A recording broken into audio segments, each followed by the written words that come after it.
Hi there, my name is Monta. I am happy to see you today. And today, in this video, I want to share with you about a flag.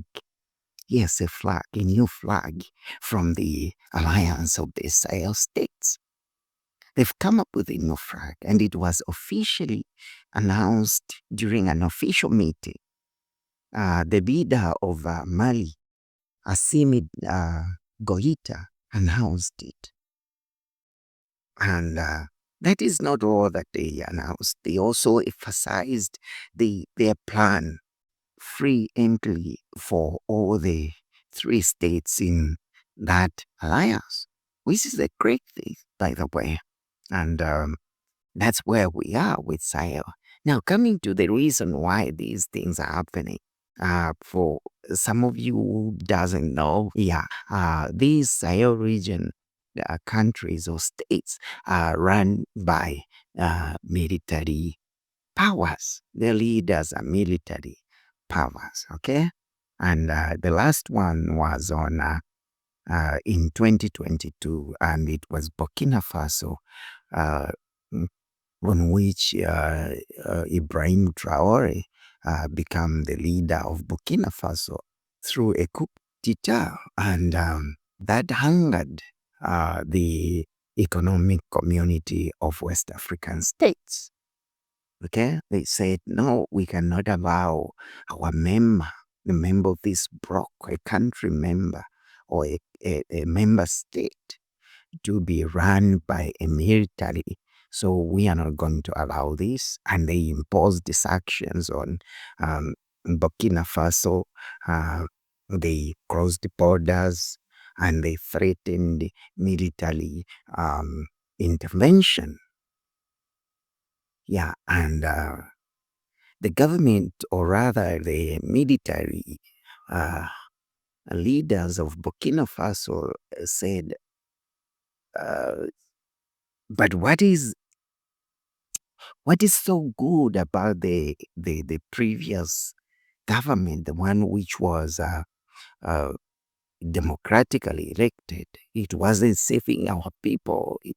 It wasn't doing things in favor of our country. They raised a lot of concerns on which also the people of Burkina Faso uh, went to the streets to protest, celebrate, and protest against the foreign interference. They accused the France of doing all sorts of things and so on and so forth. So that's where we're coming from. And then fast forward, um, the military leaders are still there, and a lot of critics have come along. They've said they are better than the democratically elected leaders because they are doing things that were supposed to be done by them. And now, after that, the regional bloc, the ECOWAS, relaxed the sanctions and eventually moved them. They said, let's come to the table, we sit and see how we are going to handle this. Then the military government now said that uh, we don't want to come back to ECOWAS.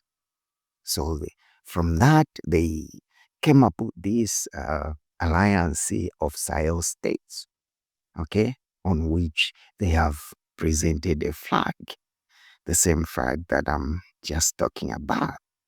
All right. So that's where it has come from. So now they are saying we are not going back to ECOWAS. And officially on January 29th, they officially detached from ECOWAS. Okay? And now they are doing things on their own. They're coming up with a flag of the three states, which is Niger, Mali, and Burkina Faso. They have also signed a military alliance. And one clause clause of that alliance states that an attack on one is an attack on all of them. And that was made earlier when uh, the the ECOWAS regional bloc was making military threats. They came up with that earlier, and so they decided to protect themselves. They sat down and said if they are going to attack Burkina Faso first, they may go to Niger or they may go to Mali. So they thought of that and they integrated militarily.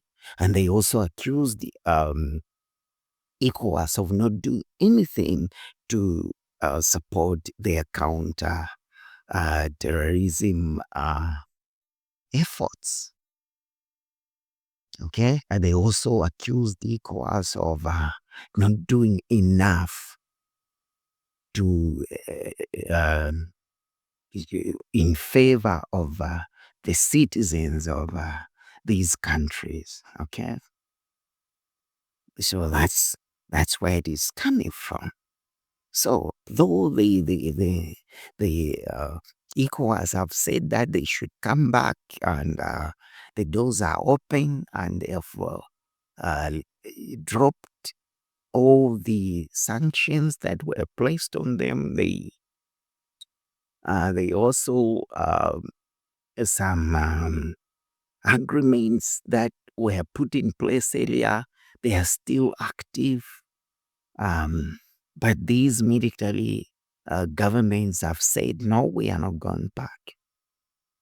We are going forward with what we want and our visions and everything. So, what is the lesson here? The lesson is that Africa is dividing. We are dividing in those lines. And this is threatening the integrity of the African Union itself. They're moving at a faster rate than we are. They're doing things that has taken us years to do. They are doing them in a year or two. Like integrating their armies. These countries have been stricken by terrorism, So they said, if we are to handle these things, let us integrate the army. And they have made that confederation, which is a great thing.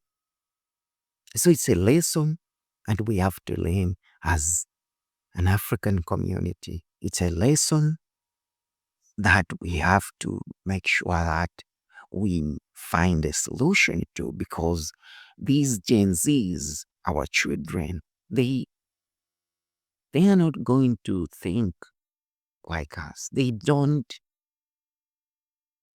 learn from what we tell them.